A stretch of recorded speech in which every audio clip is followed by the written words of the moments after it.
자, 오늘은 한국 현대사 그 인물탐구 스터디 21번째 시간입니다. 벌써 이제 우리가 일제시대 인물들부터 시작해서 하다 보니까 이제 드디어 지금 현재 대선을 치르고 있는 대선 후보까지 이제 오게 됐습니다. 많은 분들을 계속 다뤄왔는데요. 자, 그러면은 오늘의 주인공은 바로 이분입니다. 이재명. 이재명의 908이라고 하는 이 책이 커리큘럼이긴 한데, 저는 이제 이것도 읽고, 그 다음에 이거 아세요? 908 이재명이라고.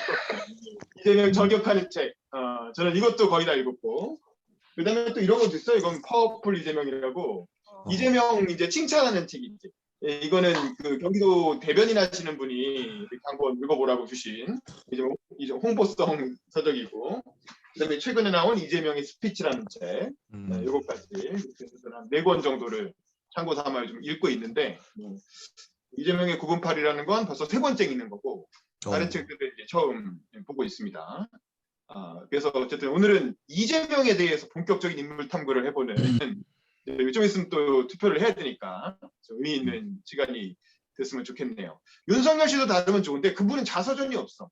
저희 스터디의 기본적인 컨셉이 자서전을 통해서 당사자의 입으로 한국 현대사를 한번 이제 탐구한다 뭐 이런 거잖아요. 근데 이제 윤석열 씨는 아직 자서전을 내신 적이 없기 때문에 나중에 자서전이 나오면 보도록 하고요. 언제 나올 일이 있을지 어떨지는 모르겠지만.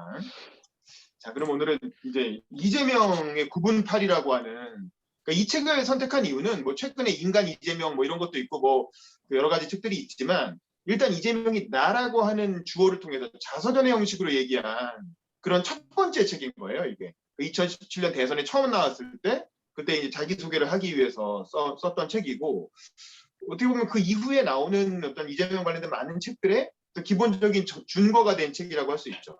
왜냐하면 여기서 본인의 어떤 어린 시절, 이른바 그 유명한 소년공 스토리를 그 중점적으로 얘기하고 있기 때문에 이 책의 앞부분은 소년공 스토리고, 그다음에 고시 붙는 걸로 거의 일부가 끝나죠. 그리고 뒷부분은 성남시장이 돼서 그 당대의 지식인들과 함께 스터디를 꾸려갖고 공부하는 거, 공부 모임을 운영하는 게 뒷부분의 내용. 그래서 이제 1부와 2부가 그렇게 나눠져 있습니다. 근데 어떤 이유에선지 이재명 후보가 이 책을 업데이트해서 개정판을 내거나 그러지 않고, 이 책은 2017년에만 한 번 쓰고 그 다음에는 그냥 이렇게 더 이상 하지 않고, 요즘은 다른 뭐 이렇게 뭐 인간 이재명 같은 어떤 다른 사람이 쓴 책을 통해서 자기 홍보를 많이 하고 있어요. 그 저는 약간 이 책을 2번, 3번까지 이렇게 읽으면서 뭔가 이재명의 어떤 그런 초창기적인 그런 어떤 모습, 그 안에는 여러 가지 면이 담겨 있죠.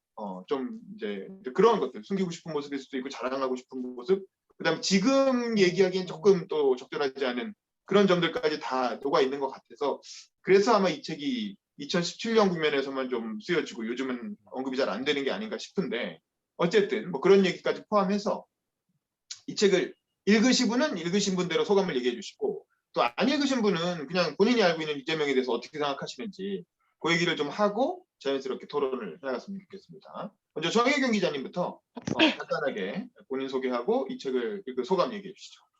네, 잘 들리시나요? 네, 아주 잘 들립니다. 네, 안녕하세요. 저 공공뉴스의 정혜경 기자고요. 네, 이번에 저도 이 책을 사서 읽었는데 어디 가시죠? 네, 이 책을 사서 읽었고, 일단 저는 전반적으로 이재명 이 후보의 이 소녀 시절에 대한 이야기는 울면서 봤어요. 사실 카페에 가서 아무 생각 없이 읽었는데 막 눈물이 나오더라고요. 왜냐하면은 이제 아주 어린 시절에 뭐 배울 기회도 없이 자기 의지도 아니고 되게 엄청난 장시간의 노동을 어린 친구가 한 거잖아요. 그 과정에서 뭐 자기가 다쳐도 뭐 보호받지도 못하고 혼부터 나고, 그리고 뭐 결국 유독성 물질에 이제 장기간 노출이 된 상태에서 그렇게 그 시계 관련된 일을 했었잖아요. 네. 그런 장면들을 되게 담담하게 묘사를 했는데 저는 이게 굉장히 진정성이 있다고 느껴졌고, 그래서 많이 울었어요. 그래서 막 카페에서 30살 된 여자가 막 휴지로 막 눈물 닦으면서 책을 막 읽었는데, 아무튼 그런 되게 담담한 묘사인데 마음을 건드리는 뭔가가 있었고, 일단 95페이지에 저는 노예 윤리라는 이런 부분이 나오는데 이 부분이 굉장히 인상 깊었거든요. 95페이지를 보면은 이제 평생 공장에 다니는 동안 나는 오로지 맞지 않으려고 노력을 했고 언젠가 성장한 뒤에는 나도 때려가면서 권력을 부리면서 살아야겠다고 다짐한 게 고작이었다. 그게 노예 윤리라는 걸 완전히 깨우쳤던 것이다. 라는 부분이 있는데 뭐 어린 시절에 뭐 배우거나 아니면은 더 나은 삶에 대한 힌트를 얻지 못하고 계속 노동만 하면서 안 좋은 환경에서 사는 거잖아요. 그러면 앞으로 그 친구는 계속 그런 삶을 살 수밖에 없다는 그런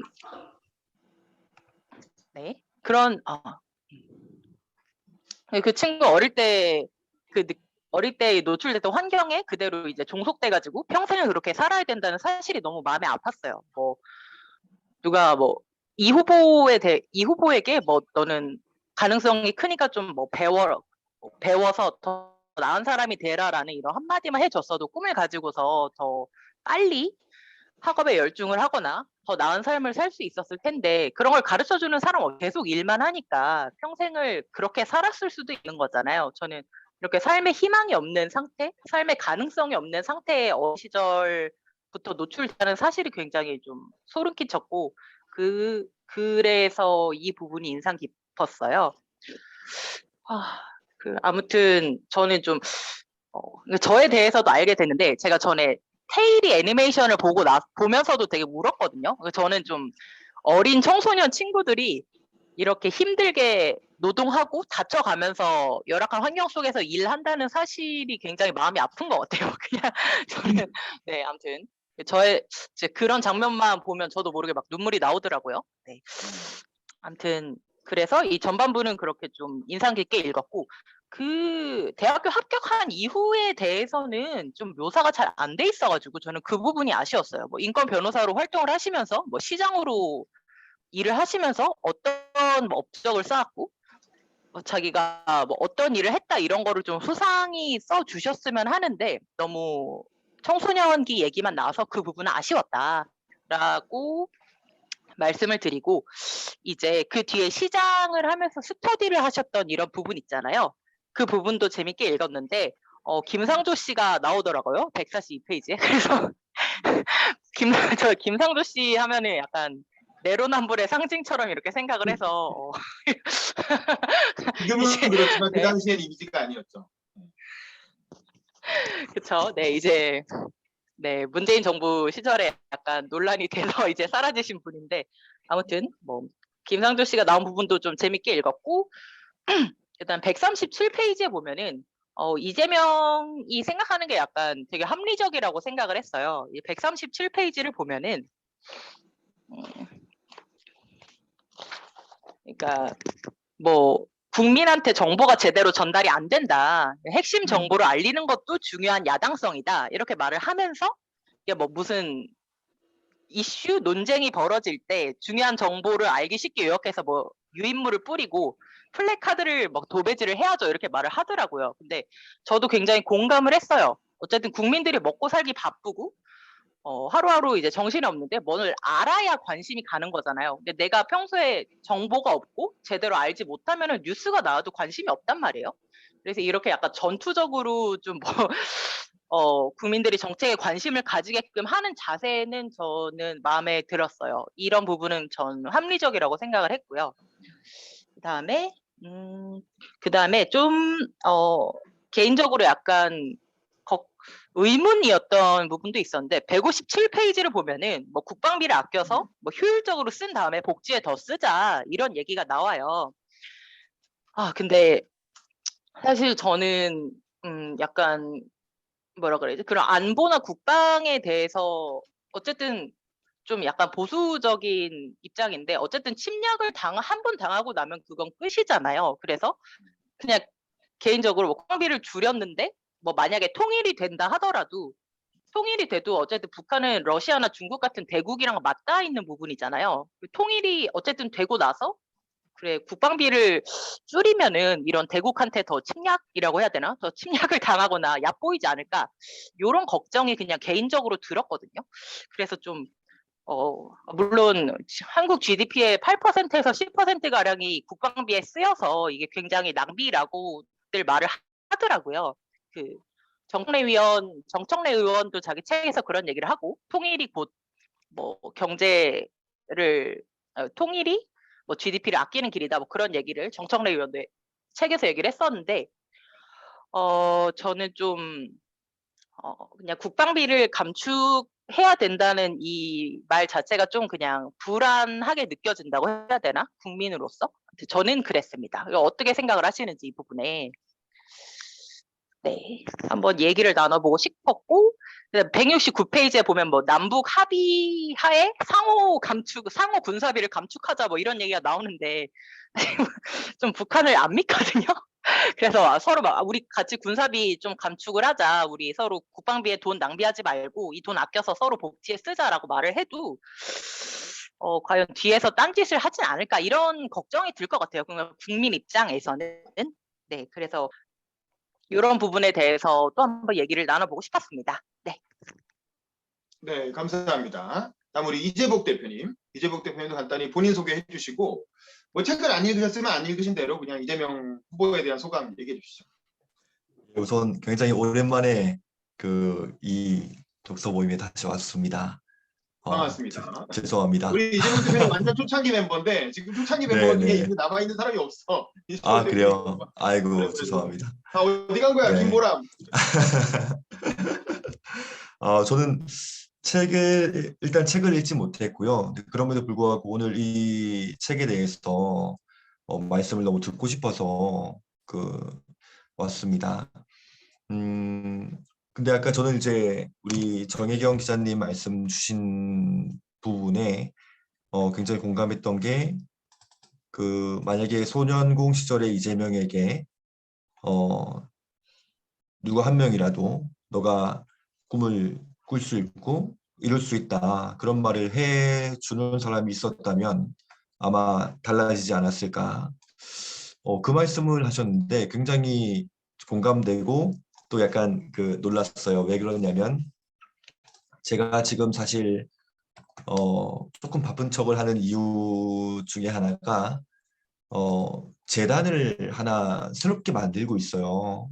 예, 지금 하고 있는 아동안전위원회도 물론 당연히 정책입법적으로 계속 활동을 하지만 재단을 하나 만들고 있는데 그 재단이 바로 우리의 꿈을 가진 아이들에게 너가 그 꿈을 이룰 수 있고 그리고 그 꿈을 이루기 위한 구체적인 방법을 그 아이의 부모가 어떤 사회적 지위를 갖고 있다 하더라도 자기의 멘토나 롤 모델을 만나서 그런 대화를 하는 시간이 가질 수 있는 가제로 이제 저희가 런치 위드 히어로라고 일단 정했는데 그런 재단을 지금 준비를 하고 있습니다. 근데 그 재단의 제 가장 큰 후원자가 되실 분이 바로 지금 말씀하셨던 그러한 경험, 본인이 어떤 꿈을 꾸고 있었지만 굉장히 막연했던 그 시기에 누군가와의 그 식사 한 번이 지금 본인을 이 자리에 있게 했다. 그래서 그런 시간을 모든 아이들에게 선물해주고 싶다라고 해서 이 이야기가 지금 시작이 된 거거든요. 그래서 굉장히 그 말씀에 더 이제 깊이 공감이 됐습니다. 그리고 사실 책을 안 읽었지만 말씀을 듣다 보니까 성남시장이 된 이후에 스터디 모임을 했다든지 혹은 그 책에서 어린 시절에 내가 바라던 거는 이제 안 맞는 것 혹은 내가 나중에 힘이 세져서 이제 뭐 때리는 거 그런 얘기를 했다는 부분은 오히려 저한테 더 긍정적으로 와닿는 것 같아요. 그런 본인의 어떻게 보면 좀 숨기고 싶은 이야기를 과감없이 얘기했다는 거 그리고 성남시장 물론 지금 이재명 대통령 후보가 대선 후보가 된 시점에 봤을 땐 성남시장이 그의 어떤 업적의 시작인 것 같지만 사실 그의 어떤 어릴 적 성장 그 환경이나 또 정치권에서 전혀 존재감이 없었다가 성남시장이 갑자기 어떻게 보면 되는 거잖아요. 그러면 뭔가 이제 어쩌면 나 잘났네 하고 이제 내가 가진 소신대로 그냥 뭔가 할 수도 있는 건데 같이 공부를 해 나가면서 했다는 것 자체가 정말로 성남시정을 잘 하고 싶었기 때문에 그런 마음을 먹은 게 아닌가라고 생각을 해봅니다. 그리고 책 제목이 그 이재명의 9분8인 거죠. 근데 그거에 대해서는 참 많은 생각을 하게 하는 것 같아요. 저는 개인적으로 아동 관련된 NGO에서 일하면서 초기에는 대부분 사람들이 뭔가 본인이 그 일을 하게 되는 어떤 개인적인 사연이 있더라고요. 대개는 좀 슬픈 사연들이죠. 처음에는 지금 생각하면 좀 부끄러운 생각이지만 그런 사연들이 있는 분들이 조금 부럽기도 했어요. 왜냐하면 그런 사연이 있는 것만으로 그들의 어떤 이야기나 활동이 더 의미가 있어 보였거든요. 그래서 이제 뭐 부끄러운 생각이지만 그런 생각도 한 적이 있었지만 또 요즘에는 반대로 또 젊은 사람들 중에서 뭔가 그런 본인의 어떤 과거의 불행이나 가난을 무기로 쓰지 않았으면 좋겠다 이런 인식도 좀 공존하는 것 같고요. 그래서 지금 이재명을 바라보는 사람들의 많은 시선이 그 책 제목에서도 좀 나뉘는 것 같아요. 이재명의 9분8 그런 스토리 때문에 이재명을 더 지지하고 또 옹호하는 사람도 있는 반면에 그런 어떻게 보면 좀 반대하는 입장에서는 그런 출신이기 때문에 한계가 있다. 너무 뭐 외골수다 이런 것도 있는 것 같고요. 그래서 아무쪼록 오늘 저도 좀 더 공부를 해서 나눠 드려야 되는 건데 오늘은 좀 제가 책 읽으신 분들께 많이 좀 배워가는 시간 갖도록 하겠습니다. 감사합니다. 네, 알겠습니다. 그다음에 지금 박사랑 아나운서님이 여기 있는 그 이재명의 스피치 저자이신 박사랑 아나운서님이 오늘 참관하러 잠깐 들어오셨는데 책은 안 읽으셨다고 했으니까 간단히 자기소개만 해주시죠. 네, 안녕하세요. 사람들이 많이 있을 줄 알고 저도 그 책을 안 읽어봐가지고 들어보려고 왔는데 혜경님 말씀만 조금 이제 아까 듣고 다 안 읽으신 것 같아가지고 저는 그 책 제목이 이재명의 9분8이라고 했는데 확실히 본인이 어렸을 때 어려운 일을 좀 많이 당해서 그런지 협상이나 소통 능력이 되게 뛰어난데 그 이유가 좀 억울한 심정을 많이 당해봐가지고 억울한 사람들한테 마음을 이제 잘 풀어주고 공감을 하시더라고요.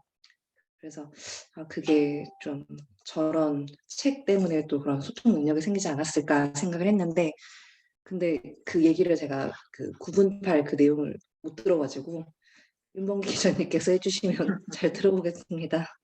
알겠습니다. 근데 뭐 이 책의 내용은 뭐 여러분 읽지 않으셔도 워낙 많이 요즘 회자가 돼서 지금은 이제 그 이재명 하면 되게 상식화되어 있는 내용이에요. 근데 이제 이 책이 2017년에 처음 나왔을 때는 저도 읽으면서 굉장히 깜짝 놀랐어요. 이런 스토리가 있었어? 이러면서 이제 굉장히 깜짝 놀라고 좀 충격적이고 뭐 그렇죠. 그러니까 이재명의 인생은 그러니까 이제 이재명의 어떤 그 본원적 정체성 같은 게 이제 도입부에 드러나는데 이제 소년공이라고 하는 게 이제 그 정체성이죠. 특히 청소부 가족에서 태어난 소년공. 그러니까 아버지가 공부를 좀 하신 분이긴 한데 약간 무능력한 분이었고 그 안동 시골에서는 약간 이제 동네 뭐 통장도 아닌 것이 뭔가 이렇게 그런 문서 서류 작업 같은 거 도와주고 좀 배우신 분이니까.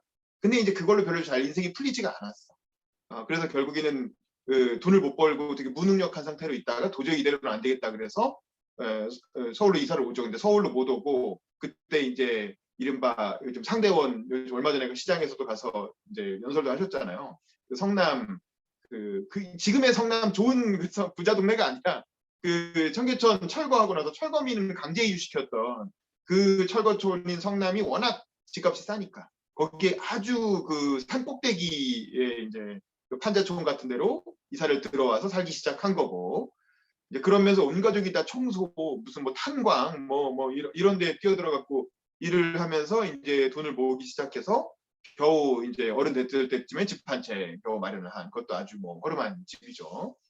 굉장히 극빈층 자녀라는 거지. 그래서 초등학교를 졸업하자마자 이분이 60년대 학번이고 이른바 386세대 나이로는 그러니까 사실은 웬만하면 다들 그래도 좀 중산층 이상은 잘 살던 시절인데 근데도 이분은 굉장히 극빈층이어서 초등학교 졸업하고 중고등학교를 못 갔잖아요. 그러니까 중고등학교가 없어 이분은. 초졸이고 그다음에 바로 공장에 들어갔는데 왜냐면 그 당시에도 법이 있어가지고 그 특정 나이 이하로는 취업을 못 시키잖아요. 그러니까 이 책의 앞부분에 나오는 게 자기 이름으로 취업한 게 아니라 다른 사람 이름으로 가명으로 취업을 했다는 거죠. 그러니까 처음에는 동네 형 이름으로 취업했다가 나중에는 자기 친형 이름으로 취업했다가 그리고 이제 한 세 번째 공장쯤 가서야 이제 본인의 이름으로 일을 할 수 있는 나이가 된 거죠. 그리고 이제 그런 뭐 처음에는 무슨 액세서리 공장 같은 데서 뭐 수은 녹여 갖고 뭐 이게 다 이게 몸에 안 좋은 뭐 이제 그 독성 물질 막 흡입하면서 그런 게 지금도 자기 몸에 다 돌아다니고 있다 뭐 이런 식으로 얘기하잖아요. 그래갖고 나중에 프레스가 뭐냐면 그 장갑 있잖아요. 장갑 그 야구 장갑도 있고 그다음에 이제 스키 장갑 같은 거 만들려면은 막 이렇게 딱딱 왁구를 잡아야 되잖아요. 그래서 꽝 하고 내리 찍어서 왁구를 잡단 말이야. 근데 그게 잘못 손 집어넣으면 바로 손가락 날아가고 뭐 이런 일이 부지기수로 일어나는 그런 공장에서 일을 했다 이거지. 그래서 자기가 얼마나 힘들게 살았는가 이제 그런 얘기를 쭉 나옵니다. 그래서 이제 뭐 그렇고 그런 게 이제 이재명의 어떤 본원적인 정체성이 되는 거죠. 그걸 이제 노동자 의식이라고도 하고 소년공 의식이라고도 하고 어쨌든 이 책에 기본적으로 깔려 있는 정조는 뭐냐면 엄청난 자기 연민이에요. 자기가 너무 불쌍한 거야. 출세한 어른이 돼서 자기의 과거를 돌아봤을 때 초등학교 졸업하고 중학교 고등학교 시절에 그렇게 힘들게 노동하고 그 폭력적인 환경에 내던져져서 뭐 그런 얘기도 나오잖아요. 유명한 에피소드인데 아이스크림 내기를 하면서 권투를 시켰다는 거예요. 공장에서 선배가. 그러면은 하기 싫어도 억지로 이 싸움을 해야 됐다는 거야. 그러면 이제 이 아이스크림 자기는 아이스크림 먹고 싶지도 않은데 괜히 아이스크림 돈 내가지고 사게 해서 그거 억지로 하나 먹이면서 그 이긴 사람한테 뭐 서로 돈 내기 시켜갖고 그거 이제 이렇게 그 식당이 다 가져갔겠죠 아마. 그리고 이긴 애한테는 아이스크림 2개 주고 뭐 이런 식으로 이제 폭력적인 환경에 노출돼 있고 맨날 두드려 맞고 그리고 이제 뭐 이렇게 온갖 이렇게 산업재해에 시달리고 이게 9분 8이라는 제목도 이제 프레스에 찍히면서 팔이 이렇게 뼈를 다쳐가지고 자라지 않게 되면서 팔이 이렇게 자연스럽게 굽게 됐다. 그래서 요즘도 뭐 악수하거나 뭐 이렇게 격려할 때 그 오른손을 못 쓰고 뭐 왼손은 왼손인가 그게 아니라 한쪽 손을 못 쓰고 한쪽 팔로만 한다는 거 아닙니까? 이제 그런 거. 그다음에 또 후각이 그 독성 물질을 흡입하다 보니까 후각이 망가져서 냄새를 잘 못 맡게 되고 뭐 하여간 뭐 이런 그러니까 자기도 장애인이라 이거야. 이제 그런 본인에 대한 어떤 굉장한 자기 연민의 정조가 쫙 이 책에 깔려 있어요. 그리고 이 책의 작가인 서혜성 씨, 이 서혜성 씨가 그 스터디를 같이 하시는데 그분이 이제 이재명이 하는 얘기를 듣고 이재명의 어떤 그 말로 이렇게 주어로 해가지고 자서전의 형태로 앞부분을 쓴 거지. 근데 그 서혜성 씨의 문체가 굉장히 비장해요. 굉장히 어떤 비장하고 뭐 좀 그런 식으로 써가지고 읽다 보면 그러니까 정혜경 기자가 읽다가 뭐 울었다는 거 아닙니까? 굉장히 약간 비극적이고 그런 이제 그런 우울한 문체로 써놨죠. 비장하게. 근데 이제 그렇게만 살았으면은 이 사람이 별 볼 일이 없게 그냥 노동자로 그냥 끝났을 텐데 이제 뭐 마치 이제 그런 영웅설화라는 건 그렇잖아요. 항상 뭐 어렸을 때 고난이 있지만 위기가 오고 은인을 만나서 극복하고 뭐 이런 스토리가 있잖아요. 이분도 이제 그런 게 있는 게 도저히 이 공장 노동자의 삶을 살면서는 못 살겠다 싶었고 자살 기도도 하고 뭐 그랬다는 거 아닙니까? 그래서 이제 수면제인 줄 알고 갖고 와서 이렇게 먹었는데 알고 보니까 그 약국 사장님이 보고 그 소화제를 줬다는 거 아니에요. 소화제를 줬으니까 뭐 화장실 엄청 들락 그랬겠죠. 이제 뭐 그런 식으로 몇 번의 자살 기도가 무의로 끝나고 나서 뭐 할 수 없다. 이게 공부밖에는 방법이 없다라고 생각을 해서 이제 검정고시 그 당시에 이제 검정고시에 뛰어들게 되는데 그것도 막 뭐 이렇게 공장에서는 뭐 그거 한다고 뭐 될 줄 아냐 이러면서 되게 비아냥거리고 그럼에도 불구하고 일단 매달릴 수 있는 게 그거밖에 없으니까 아빠도 자기가 공부를 좀 했지만 성공하지 못한 분이기 때문에 쓸데없이 그런 거 하지 말라고 막 말리는데도 불구하고 어쨌든 본인이 나서서 적극적으로 공부를 했고 특히 이제 이게 사실 아이러니인데 이 전두환 정권에서 그 장학금을 검정고시생들을 위한 장학금 제도를 만든 거예요. 그래갖고 사실 전두환 정권의 어떤 장학금 제도 덕분에 본인도 그렇게 써놨어. 이제 대학을 갈 수 있게 됐고 그렇게 장학금을 가장 많이 주고 용돈까지 주는 학교가 중앙대학교였던 거지. 그래서 열심히 그 진짜 밤낮없이 공부를 해서 그 공부하는 얘기 들어보면 뭐 우리 어렸을 때도 그런 거 했지만 이렇게 독서실에서 잠을 자면 안 되니까 독서실도 없었지만 앞정을 발 밑에 이렇게 팔 밑에 이렇게 앞정을 깔아놓고 자다가 이렇게 탁 하면 앞정이 찔리니까 아 하고 뭐 이런 식으로 해서 뭐 이렇게 공부를 공장에서 일하고 집에 와서 피곤한데 안 자고 공부하려고 막 앞정 깔아놓고 공부하고 뭐 이랬다는 거 아닙니까? 뭐 그런 얘기가 쭉 나와요. 근데 어쨌든 돈이 없으니까 결국에는 공부를 포기해야 되는 순간이 오게 되는데 그때 은인을 만나게 되는 거지. 근데 그 은인이 누구냐면 학원 원장님이었다. 검정고시 학원 원장님. 그래서 이제 돈이 없어갖고 제가 더 이상 이제 학원 못 다니겠습니다라고 얘기를 했더니 그 원장님이 이제 이렇게 얘기를 해요. 굉장히 감동적으로 이번엔 이렇게 본인이 그렇게 큰 감동을 느꼈겠지 이렇게 써주셨는데 뭐 이렇게 자기가 돈이 없어갖고 더 이상 이렇게 못 다니겠습니다 이렇게 얘기를 했더니 원장 선생님은 서슴없이 무료로 다니라고 했다. 나는 그의 눈빛을 오래 바라보았다. 원장 선생님이 나를 놀리는 것일 수도 있다고 생각했다. 틀림없는 건 일찍이 겪어보지 못한 이상한 경험이었다. 잼명이 너는 가능성이 있어. 너는 조금만 더 해봐라.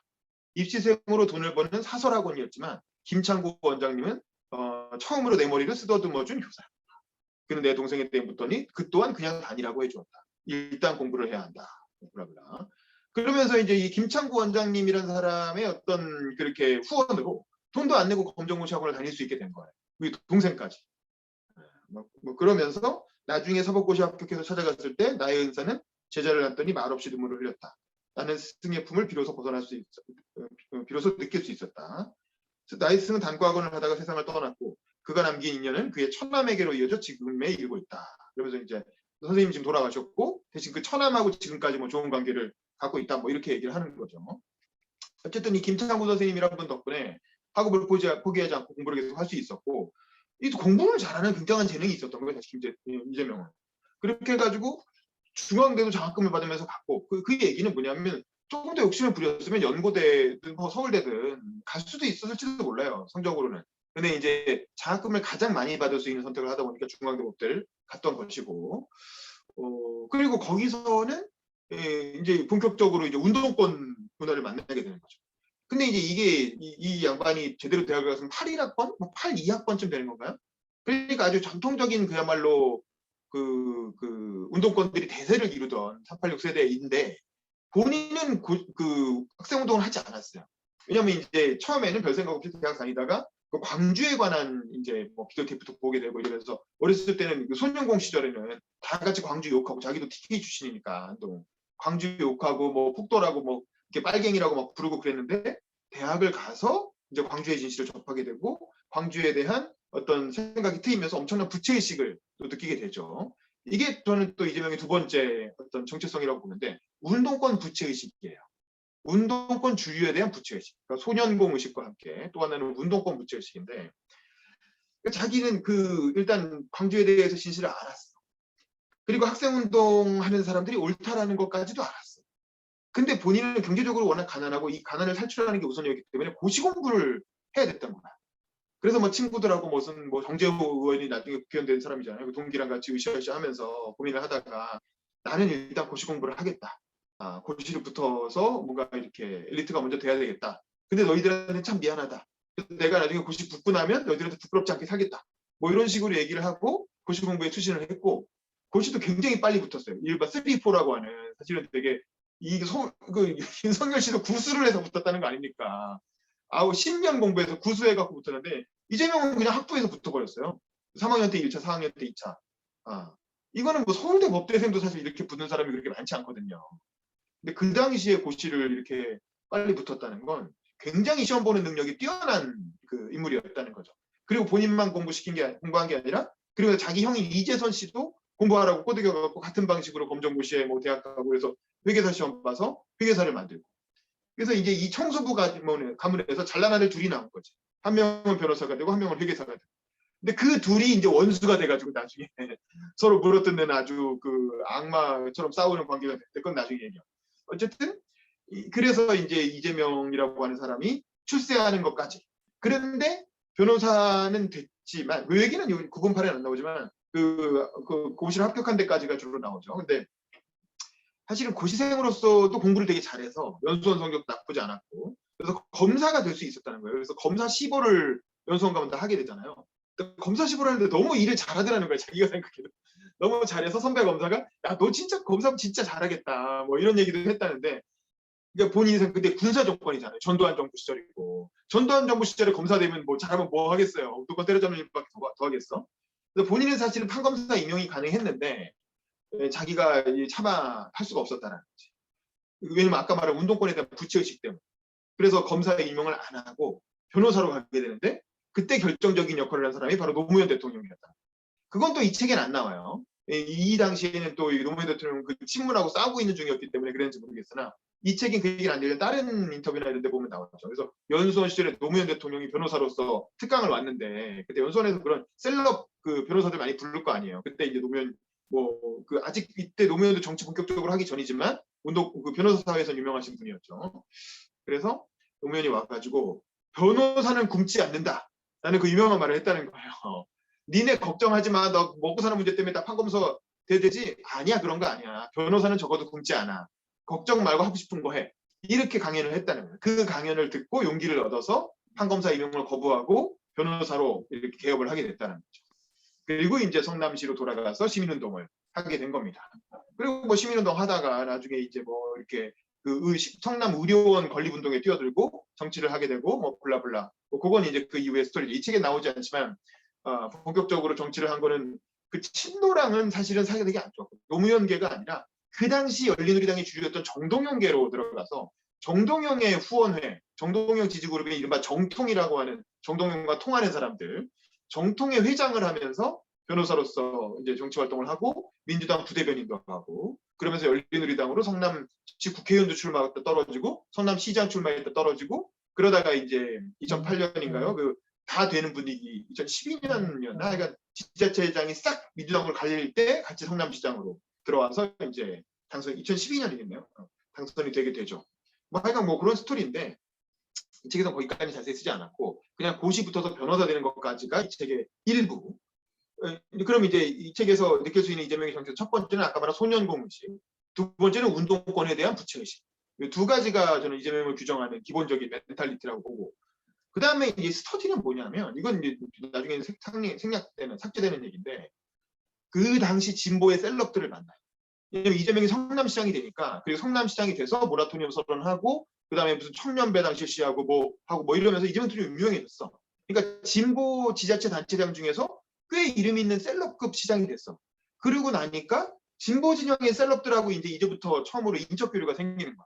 그전엔 누가 솔직히 그 이재명을 만나주긴 했겠어. 근데 이재명도 이제 좀 유명해졌고 어떤 성남시라고 하는 부자 동네 시장이 돼서 막 빵빵 이렇게 전국적으로 이슈를 막 터뜨리니까 이제 진보 셀럽들하고 소통하기 시작하는 거지. 그러면서 일주일에 한 번씩 스터디한 내용을 이렇게 쭉 정리를 서혜성 작가가 쭉 정리를 해놓은 거거든요. 근데 그게 2부인데 그 내용을 보면은 이제 이재명이 어떤 식으로 스터디를 했는가라는 걸 우리가 알 수 있어요.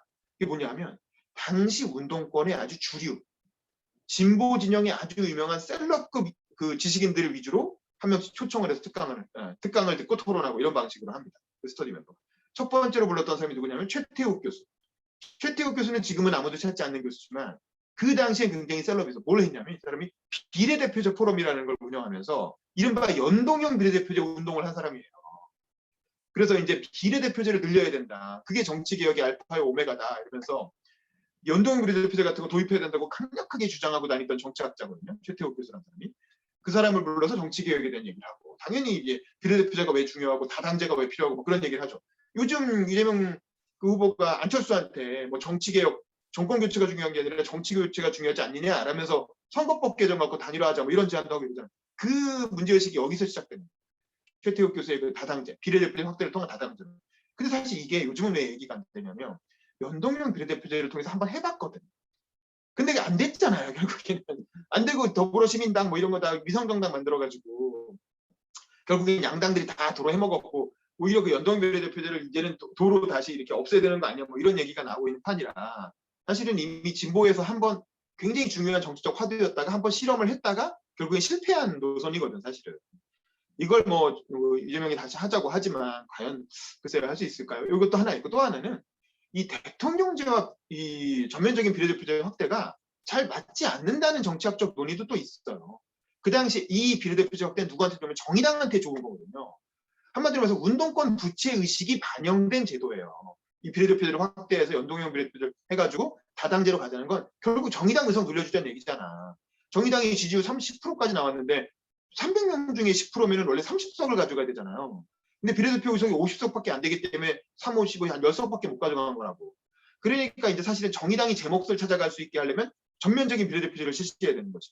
그게 연동형 비례대표제의 기본적인 문제의식이고 최태욱 교수 같은 사람의 문제의식이죠. 근데 이재명도 아까 말한 것처럼 운동권에 대한 부채의식을 가지고 있기 때문에 그런 진보 세력이 제 몫을 찾아갈 수 있게끔 제도 개선을 해야 된다라는 문제의식에 공감하는 그런 민주당 내 어떤 좌파 그룹들이 있어요. 그게 연동형 비례대표제를 밀어붙일 수 있던 힘이었던 건데 실제로 선거 들어가 보니까 자기네 의석 너무 많이 뺏기니까 그냥 엎어버린 거지. 더불어시민당을 통해서.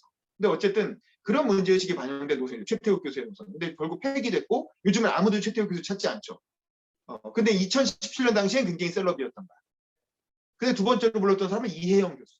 이혜영 교수를 부른 것도 마찬가지야. 이혜영 교수는 뭘로 유명한 사람이냐면 이른바 국제정치경제학자인데 한미 FTA 반대로 유명하신 분이에요.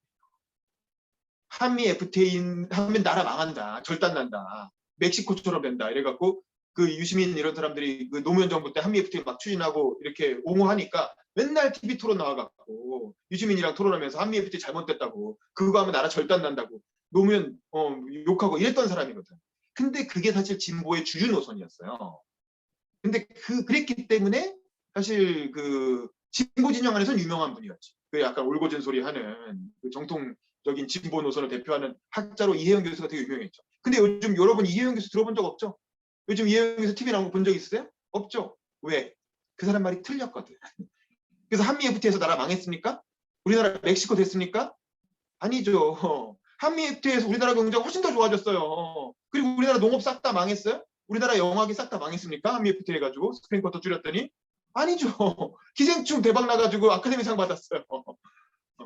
그러니까 결국에는 이혜영 교수의 노선은 틀린 노선이었던 거예요. 근데 2017년 당시까지는 사람들이 이걸 잘 몰랐어. 이 책을 나올 때, 그러니까 이재명이 한참 스터디 하던 당시까지만 해도 그냥 이혜영 교수 유명하니까. 그리고 한미 FTA 여기서도 그런 얘기 좀 나오지만 한미 FTA 효과에 대해서 조금 얘기하기 하는데 아직 모를 일이다 이렇게 얘기하는데 결국 그 다음에 뭐 어떻게 됐습니까? 그 나중에 트럼프가 들어오고 나서 한미 FTA 오히려 자기들이 불리하다고 개정하려고 해서 문재인 대통령이 그거 막고 막 그랬잖아요. 개정 못하게 막고. 그건 뭐냐면 굉장히 우리한테 굉장히 유리한 협상이었다는 거고 노무현 정부의 굉장히 큰 치적이었던 거예요. 한미 FTA는. 근데 이혜영 같은 진보 진영의 주류 경제학자들은 그걸 막 비난하면서 인기를 끌었고 그걸로 사실은 장사를 했던 거예요. 물론 그분은 진정성을 가지고 진심으로 그렇게 생각했겠죠. 근데 결과적으로는 틀린 노선이었던 거예요. 그래서 아무도 요즘 이혜영을 찾지 않는 거예요. TV 토론에도 나올 일이 없고.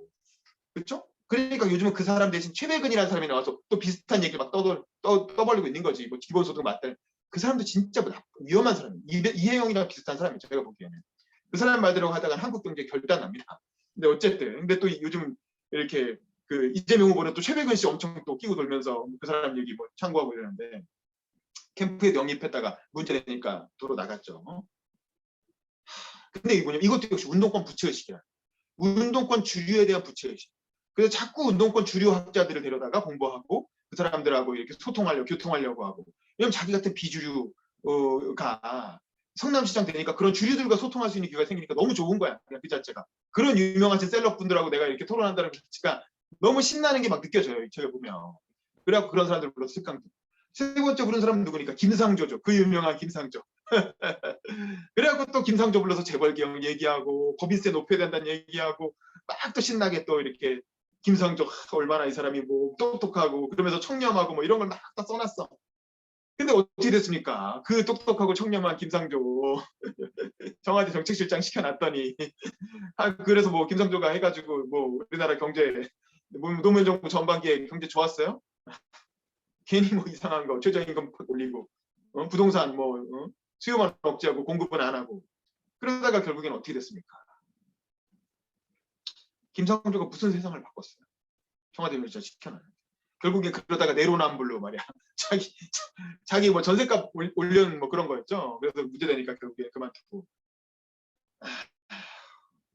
뭐 하여간 그렇습니다. 그런데 어쨌든 당대 진보 안에서는 굉장히 유명한 최고급 셀럽 교수들을 다 불러다가 그런 식으로 강의 듣고 아까 정혜경 기자가 얘기한 그 수. 그 사람도 나중에 문재인 정부 통일부 장관 했잖아요. 진짜 뭐 협상의 전략인가? 협상의 뭐 그런 비결인가 무슨 책도 내고 완전히 그 학계에서 통일 전문가, 협상 대단한 협상가인 것처럼 그렇게 해가지고 통일부 장관 시켜놨는데 아무것도 못했지 아무것도. 미국이 딱 이렇게 하고 나니까 하노이 회담 이렇게 파토나고 나니까 아무것도 못하고 임기만 하다가 결국에는 이인영으로 교체되고 김현철이 통일부 장관 했다는 것도 사람들이 잘 모를 거예요. 문재인 정부에서 다 이 유명한 셀럽들 다 데려다 썼어. 한 자리씩 시켜줬어. 근데 결국엔 아무런 능력도 발휘하지 못하고 그냥 소리 소문 없이 사라진 이제 그런 사람들인 거야. 그런 사람들을 데리고 스터디를 했으니 이 책을 진보판을 안 내고 그냥 일세만으로 엎어버린 거죠. 왜냐면 이 책의 구성을 가지고는 그 뒤에 있는 사람들을 어떻게 할 거냐고. 다 실패한 사람들인데 진보 진영에서 썼다가 다 실패했던 사람들. 그러니까 더 이상 이 책이 이렇게 팔 수가 없는 책이 된 거야. 이제 금서처럼 돼버린 거야. 그러니까 다 엎어버리고 안 나오게 하고 이제 요즘은 다른 책으로 인간 이재명 그래가지고 이제 다른 책을 위주로 해서 이렇게 하는데. 근데 저는 그게 뭐 이재명 개인의 어떤 안목의 문제라기보다 그게 그때 진보 진영의 평균치였던 거예요. 그리고 뭐 이재명이 뭐 미래를 내다봐가지고 문재인 정부에서 이 사람들 썼더니 다 이게 잘 안 될 거 어떻게 알았겠어요. 이재명뿐만 아니라 대부분의 진보 진영이 다 그런 셀럽들이 다 엄청나게 대단한 사람들이라고 생각했고 그 사람들한테 나라를 맡기면 나라가 엄청 좋아질 줄 알았지. 근데 아니었던 거지. 그러니까 이재명이 그리고 이런 문제의식 속에서 결국 기본소득이 나오게 되는 거예요. 그 진보의 주류 노선에 대한 강박, 또 운동권에 대한 부채의식 때문에 어떻게든 진보의 주류로 끼어 들어가야 되고 진보의 주류 노선을 채택해야 된다는 그런 어떤 이념적 강박이 결국엔 기본소득 같은 그런 터무니없는 그런 정책 노선을 채택하게 만들었고 그게 요즘 발목을 잡고 있는 거죠. 그래서 얼마 전에 TV 토론에서도 그 우리나라 기축통화국 될 거라고 그러니까 부채 더 늘려도 된다고 뭐 그런 얘기 했다가 막 다른 후보들한테 공격도 받고 요즘 되게 팩트체크 대상도 막 되고 있지 않습니까? 그런 어떤 그 운동권 주류에 편입하고자 하는 저는 오히려 이게 비주류 의식이라고 봐요. 주류면은 오히려 그 주류적인 논의를 스스로 극복할 수 있거든요.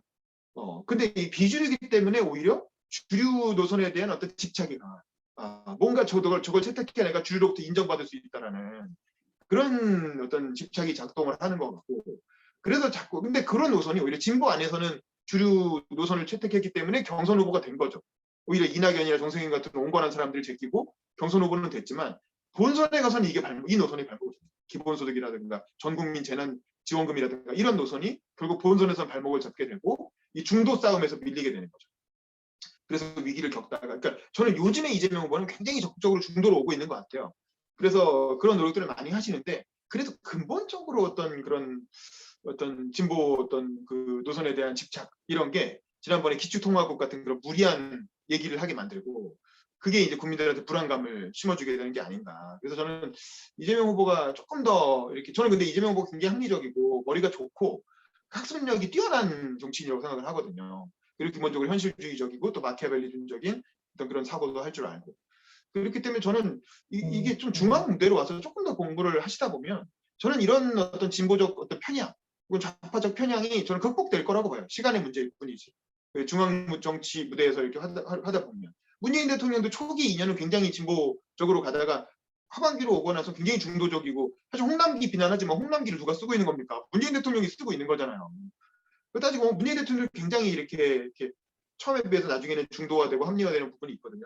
그래서 이재명 후보도 대통령이 되면 아마 나름대로 합리적인 지점을 찾아가지 않을까라는 생각이 드는데 어쨌든 지금은 그 사이에서 어떤 진보 주류에 대한 노선에 대한 그 사이에서 뭔가 이렇게 헤매고 있는 것 같은 느낌을 좀 주고 있는 것 같아요. 그런 점이 조금 아쉬운 부분이고 마지막으로 이 굿바이 이재명 이 책에 대해서도 조금 이렇게 소개를 하면 이 책은 사실은 이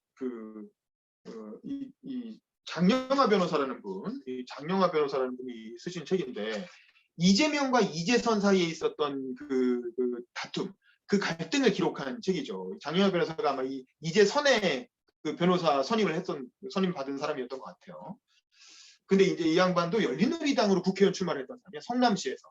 그러니까 이게 이 중앙 정치보다 지역 정치에서의 경쟁자가 훨씬 더 강렬하게 이렇게 극단적으로 갈등을 하게 되거든요. 보니까. 그래서 이제 보면 이재명을 굉장히 그 이재명과 이재선의 싸움 과정을 이재선의 입장에서 이재선 이미 죽었으니까 이재선 대신 이재명의 입장에서 그 박인복이라고 하는 형수와 함께 이재선의 입장에서 쫙 기록을 그 사건에 대해서 처음부터 끝까지 쭉 기록을 한 거죠.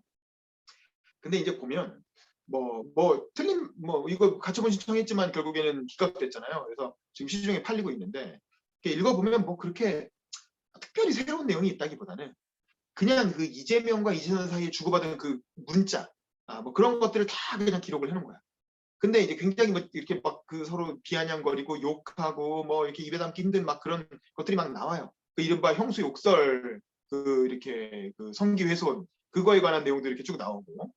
근데 이제 이 책의 문제점은 뭐냐면 그 이재명이 참 독했구나 이런 걸 알 수 있는데 또 하나는 이재선도 똑같이 한 거거든.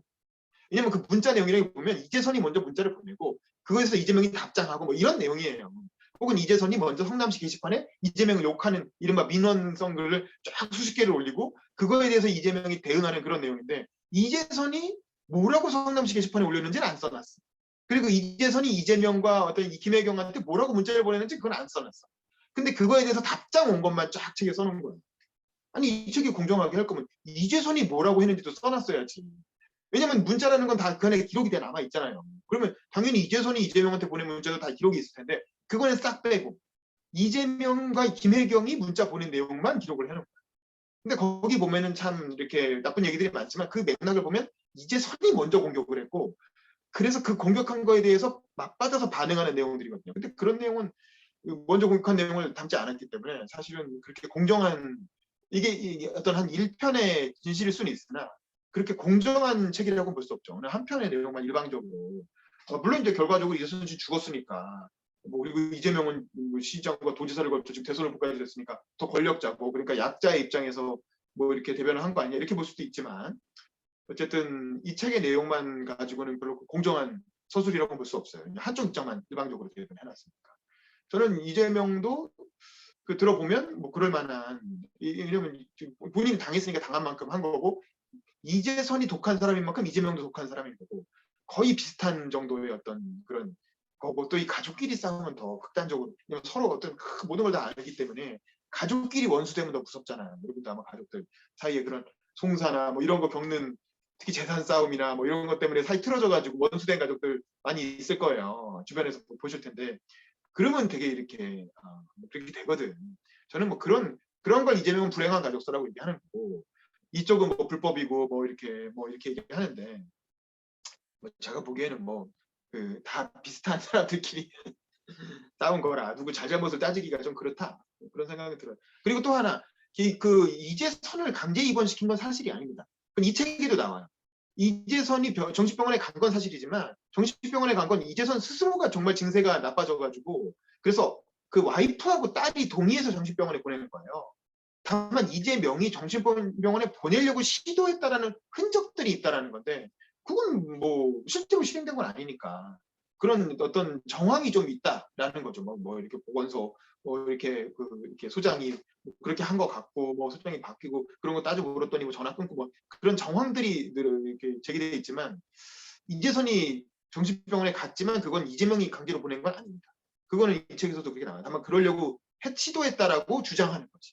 그러니까 뭐 그런 정도의 얘기가 나오고 뭐 그거 말고도 하니까 뭐 온갖 이렇게 욕이 나오고 뭐 그러는데 이거는 그냥 참고 삼아 보시면 되는 그런 정도의 내용이 아닌가 그런 생각이 듭니다. 그래서 제가 일단 정리한 그 이재명에 관한 얘기는 요 정도고 들으신 분들 의견을 한번 좀 추가로 들어볼까요? 아까 보니까 몇 분 더 들어오셨는데 일단 우리 구독경제 전문가이신 전호경 교수 들어오셨습니다. 잠깐 음소거 키시고 자기소개하고 소감 좀 얘기해 주세요. 아니 뭐 집에 누워 있다가 와가지고 반갑고요. 네, 반갑습니다. 네, 저 전호겸이라고 하고요. 오늘 처음 뵙는 분도 있는 것 같고, 원래 아시는 분도 있을 것 같고, 참. 하여튼 좀 늦게 와가지고 좀 늦게 들어왔고 역시 임 기자님 역시 말씀 잘하시고 좀 더 빨리 들었어야 되는데 이런 생각이 있네요. 또 다음에 또 뵐 기회가 있으면 좋겠습니다. 감사합니다. 네, 감사합니다. 자, 다음에 우리 최홍님 씨 들어와 있는데 혹시 음소거 키고 소감 좀 얘기할 수 있나? 형님이? 최홍님은 항상 또 옆에 애기가 테리라고 애기가 달라붙어 있어서 뭐 말 좀 하려고 그러면 맨날 뛰어들어가지고 말을 못 하는데 오늘도 뭔가 얘기하기 힘든 환경인 것 같네요. 그다음에 우리 최승재 씨. 최승재 씨 들어와 계신데 가능하시면 음소거 켜고 자기소개하고 소감 좀 얘기해 주세요. 들으신 소감. 아, 네, 안녕하세요. 잘 듣고 사실은 요즘에 핫한 인물이신데 잘 몰라가지고 근데 좀 그런 분들은 좀 알 수 있을 것 같아가지고 좀 잘 듣게 되었습니다. 감사합니다. 네, 알겠습니다. 그다음에 우리 박사랑 아나운서님도 잠깐 어떻게 들으셨는지 소감만 좀 얘기해 주실까요? 그러면 가능하시면 얘기해 주시고. 제가 알고 있었던 내용도 있고 또 몰랐던 부분도 얘기해 주셔서 재밌게 들었는데 그 굿바이 이재명 책 엄청 많이 팔리지 않았어요? 모르겠어요. 뭐 그쵸, 저쪽이 많이 샀겠죠, 아무래도 반대쪽에서. 네. 그래서, 아무튼 그랬던 것 같고 근데 이 책의 내용이 그렇다고 뭐 대선에도 크게 이슈가 되지 않잖아요. 그게 뭐냐면 정말 큰 거 한 방이 없어서 그래요, 실제로. 다 이게 언론에서 소비된 네. 내용이고. 뭐 그다음. 그래도 제 책이랑 제 책 이제 순위가 정치사회에 같이 올라가 있었는데 그래요? 제가 계속 위로 올라가면서 내가 굿바이 이재명을 밑으로 내렸다 이렇게 생각하면서 좋아했는데 다시 요새 올라갔다가 계속 그래도 많이 올라가가지고 다행이다. 사람들이 저 제목 자체를 보지 말아야 되는데 어쨌든 우리 책이 좀 많이 올라가서 다행이다. 이제 그리고 저는 이 거고요. 굿바이 이재명이라는 책이 제목이 굉장히 좀 저는 기분 나쁜 게 뭐냐면 옛날에 노무현 대통령 돌아가시기 전에 경향신문의 이대근이라는 칼럼니스트가 굿바이 노무현이라는 제목으로 칼럼을 쓴 적이 있어요. 그래서 노무현 대통령 아주 욕을 그냥 잔뜩 이렇게 너 때문에 진보 다 망했다. 책임져라. 그리고 역사 속으로 사라져라. 거의 뭐 자살을 하라고 뭐 이렇게 등 떠미는 듯한 그런 칼럼을 쓴 적이 있거든. 실제로 그 칼럼이 나오고 얼마 뒤에 노무현 대통령이 자살하셨고. 그래서 저는 굿바이 이재명이라는 칼럼도 굉장히 그 의도가 불순한 거야. 그 제목도.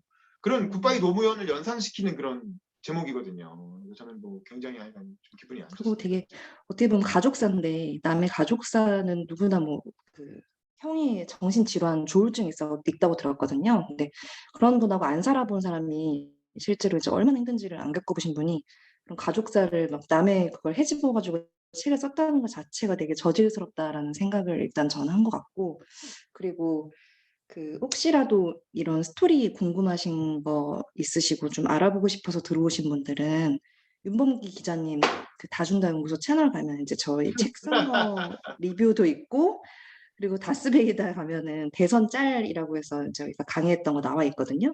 그거 보셔도 조금 이제 이해하시는 데 도움 많이 될 것 같아요. 홍보를 갑자기. 네. 이미 책 엄청 잘 팔리고 있는 거 다 아는데.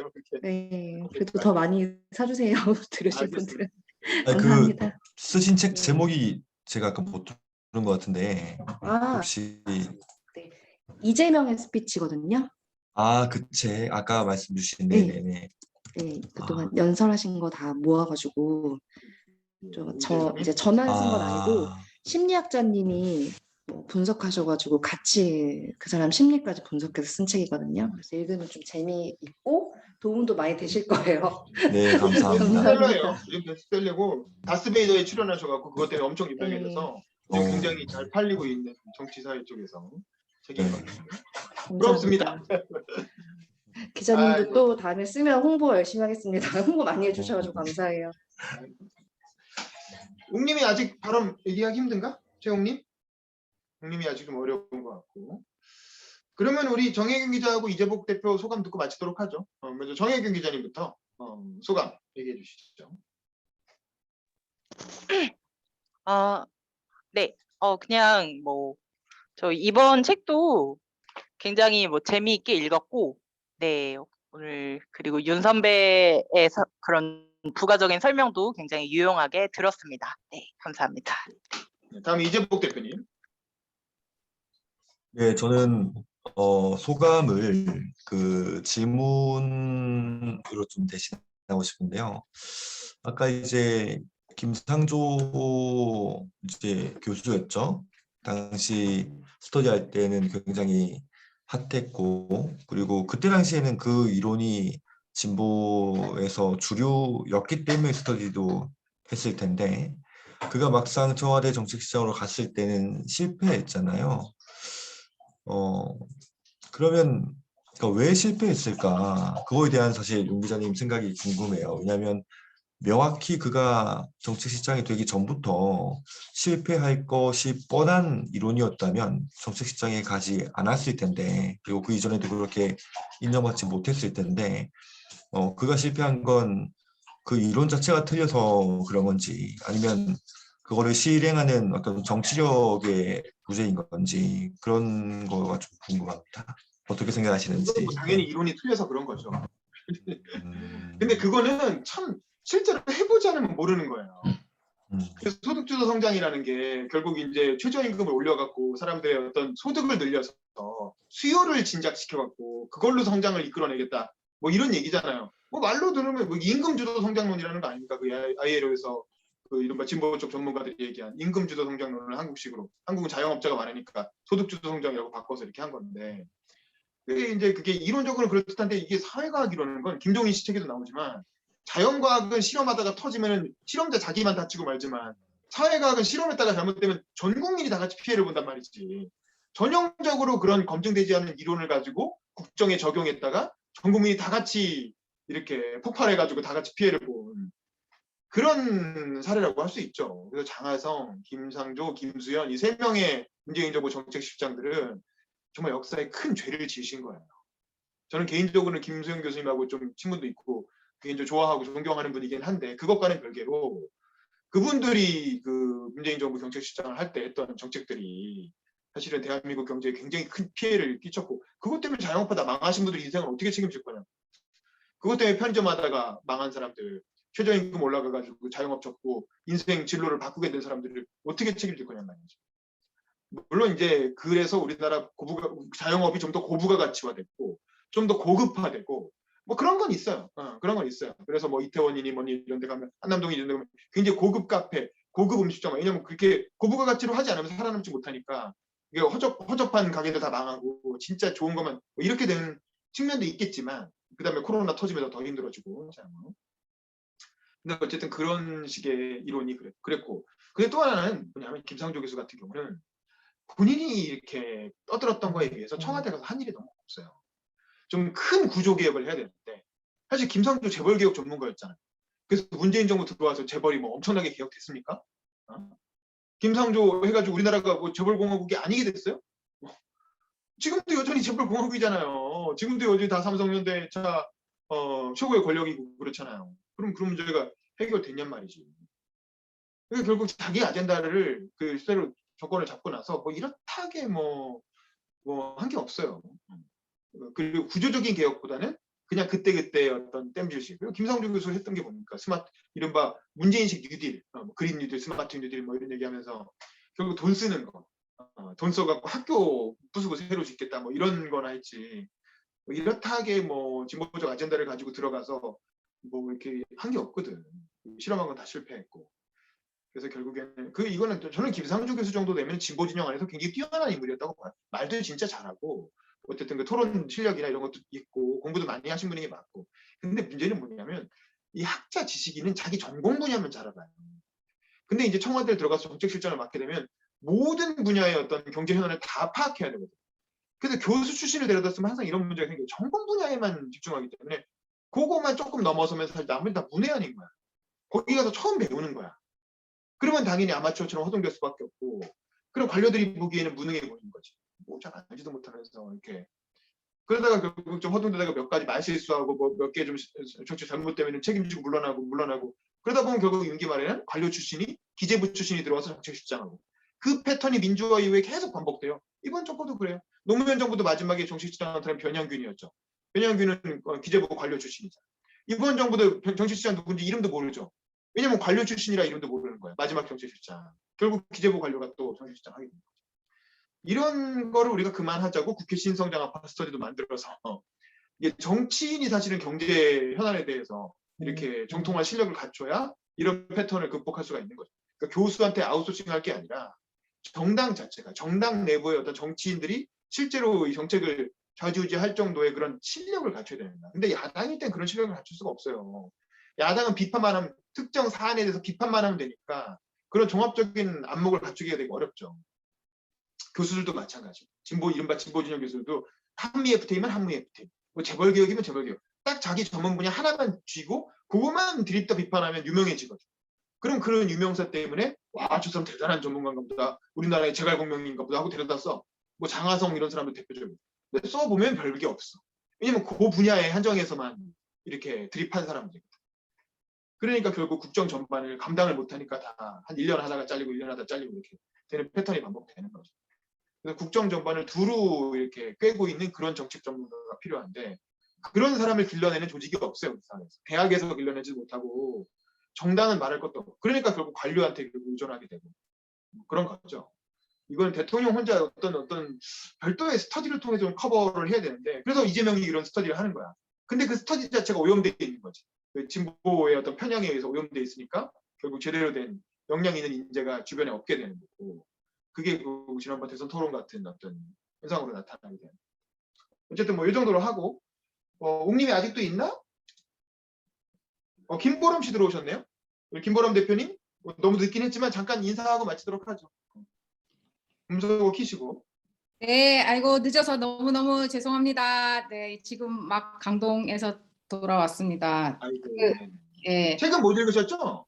책은 아주 잠깐만 읽었는데요. 네, 뭐 조금 미화된 것도 많은 것 같은데 그래도 그 작은 것에서 미래를 보고 그 작은 것은 삶의 구체성이고 그 삶의 구체성에 닿아 있는 정치와 정책을 하려고 하는 그 진정성은 네, 믿어 의심치 않고 네, 그런 부분들을 응원하려고 합니다. 네, 이상입니다. 알겠습니다. 웅님이는 여전히 음소거 키고 인사하기가 어려운가요? 네, 말씀 잘 들었다고 이제 채팅을 올려주셨습니다. 자, 그럼 오늘도 이 정도로 하는 걸로 마치도록 하고. 네네. 그 기자님, 혹시 이 줌 연결된 김에 끝나고 네네.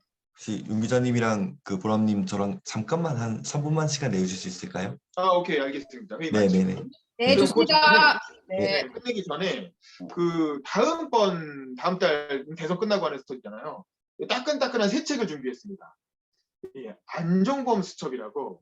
이게 이제 뭐냐면 박근혜 대통령의 우리가 박근혜 대통령 정부를 파악할 수가 없는 거야. 이 양반 박근혜 자서전이라는 건 그 앞에서 끝났잖아요. 2012년에서 끝나니까 그 정치하기 시작할 때 정도의 얘기밖에 없고 최순실의 나는 누구인가도 읽었지만 최순실 자기 변명밖에 없었고 이렇다 할 내용이 없었잖아요. 그리고 최근에 나온 책 그리움은 아무에게나 생기지 않습니다. 그때까지 봤지만 그 펠레터 수준이었고 그러니까 도대체 박근혜 정부에서 무슨 일이 있었던 거야.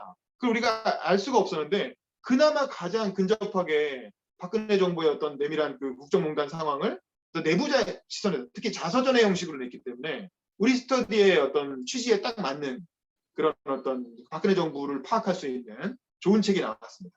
그래서 요거를 읽고 다음 달에 스터디를 할 텐데 그 날짜를 잡아야 되는데 지금 제가 뭐 3월에도 이미 일정이 너무 많아요. 그래서 3월 29일 화요일 밤 어떠세요? 3월 29일 화요일 밤. 괜찮으십니까? 네, 3월 29일 화요일 밤 10시에 오늘처럼 또다시 만나서 이 안종범 수첩이라는 책으로 인성장학파 스터디 진행하는 걸로 하겠습니다. 그럼 여기까지 하고 우리 사진 찍고 나가실 분 나가고 그 다음에 우리 셋이 모여서 또 토론 좀 할게요.